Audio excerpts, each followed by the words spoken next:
بسم اللہ الرحمن الرحیم۔ آج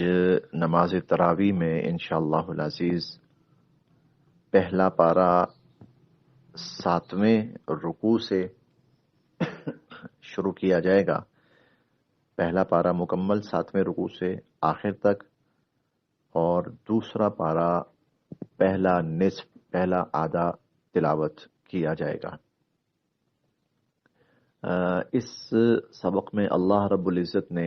جو مضامین بیان فرمائے ہیں وہ تو بہت زیادہ ہیں، اختصار کے ساتھ بس چند چیزوں کی طرف توجہ ہی دلانی مقصود ہے۔ پہلے پارے میں سورہ البقرہ ہے،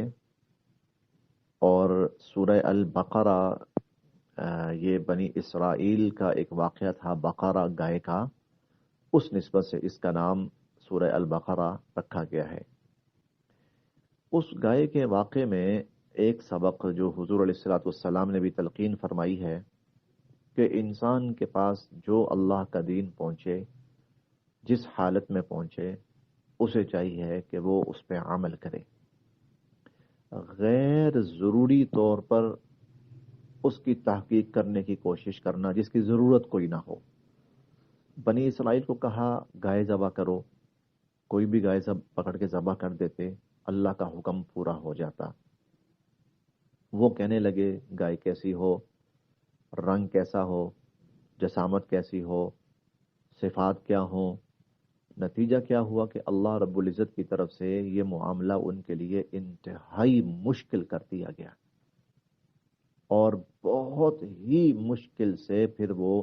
اس حکم پر مجبوراً عمل کر پائے۔ تو اللہ رب العزت کا جو حکم انسان کو پہنچے، رسول صلی اللہ علیہ وسلم کا جو حکم انسان کو پہنچے، تو اسے چاہیے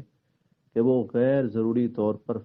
بلا وجہ کی تحقیقات کے بجائے جو حکم اس کے سامنے سیدھا سادہ پہنچ گیا ہے وہ اس پر عمل کرے۔ یہ واقعہ ہمیں جہاں اور اسباق دیتا ہے تو ایک سبق یہ بھی دیتا ہے۔ اس کے ساتھ ساتھ اس پہلے پارے میں اللہ رب العزت نے جو ایک بہت ہی حقیقت بیان فرمائی ہے تو وہ یہ ہے وَلَن تَرْضَىٰ عَنْكَ الْيَهُودُ وَلَا النَّصَارَىٰ حَتَّىٰ تَتَّبِعَ مِلَّتَهُمْ، کہ دنیا میں جو دو بڑی اقوام جن سے مسلمانوں کا واسطہ رہے گا، ایک یہود اور ایک نصارہ،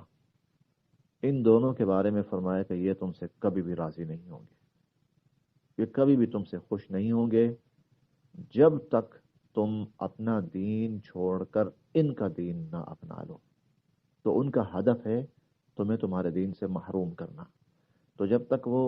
تمہیں مجبور نہ کر دیں اور تمہیں اپنا دین چھوڑنے پر نہ آمادہ کر لیں، اس وقت تک وہ تم سے راضی نہیں ہوں گے۔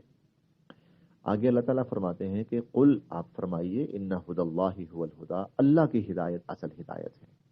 اور وہ ہے دین اسلام۔ اور اگر ہم دین اسلام کو اور اس کی تعلیمات کو چھوڑ کر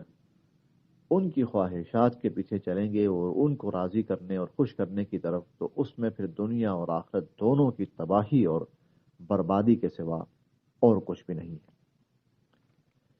اس کے ساتھ ساتھ آج کا جو سبق ہے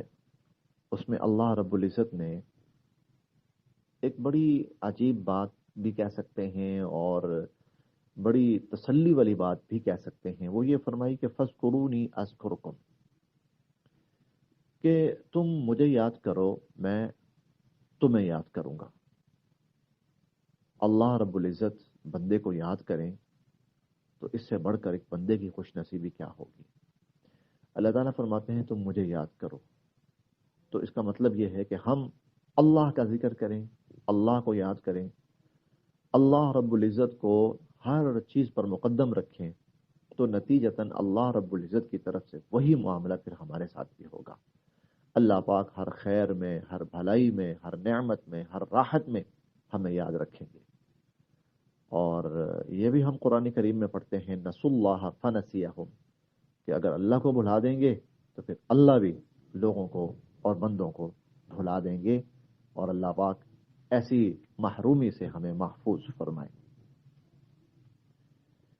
اس کے علاوہ جو مضامین بیان ہوئے ہیں، رمضان المبارک کے روزوں کی فرضیت بیان ہوئی ہے،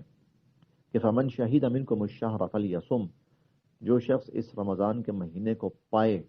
اسے چاہیے کہ وہ اس مہینے کا روزہ رکھے۔ ہاں، کچھ لوگوں کے لیے رعایت ضرور ہے، اور وہ رعایت یہ ہے کہ اگر وہ بیمار ہے اور روزہ نہیں رکھ سکتا، یا حالت سفر میں ہے اور سفر ایسا ہے کہ روزہ نہیں رکھ سکتا، تو اس کے لیے اتنی گنجائش ہے کہ وقتی طور پر چھوڑ دے، لیکن آگے اللہ تعالیٰ فرماتے ہیں کہ وَلِتُكْمِلُوا الْعِدَّةَ، اور بعد میں استعداد کو پورا کرنا ہے، بعد میں استعداد کو پورا کرنا ہے۔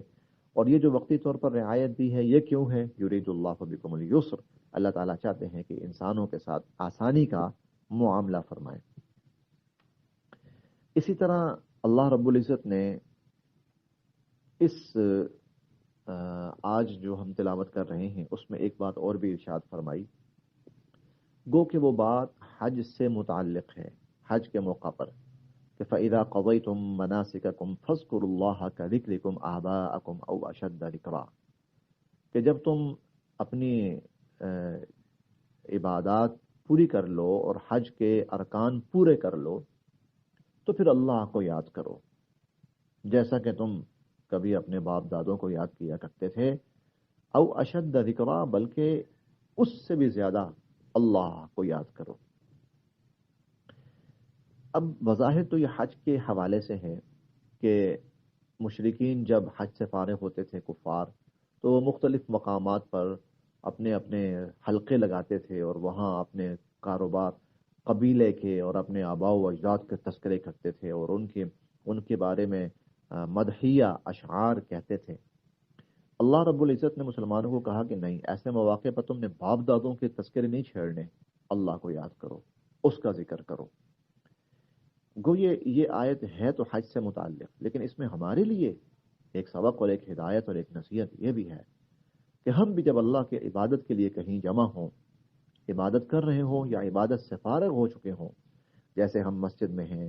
نماز پڑھ رہے ہیں، نماز سے فارغ ہو گئے ہیں، یا کسی دینی محفل میں ہیں، محفل سے فارغ ہو گئے، تو ایسے میں بجائے غیر ضروری تذکرے شروع کرنے کے، یہ آیت ہمیں پیغام دے رہی ہے کہ فذکروا اللہ، کہ اللہ کو یاد کرو، اللہ کا ذکر کرو۔ نماز کے بعد قرآن پاک کی تلاوت انسان شروع کر لے، نماز کے بعد کوئی ذکر و اذکار کا سلسلہ آدمی شروع کر لے، بجائے غیر ضروری محافل اختیار کرنے کے اور غیر ضروری موضوعات پہ اپنا وقت اور اپنے توانائی ضائع کرنے کے۔ اللہ رب العزت کو یاد کیا جائے، اللہ کا ذکر کیا جائے۔ اللہ تعالی ہم سب کے لیے عمل کی راہیں آسان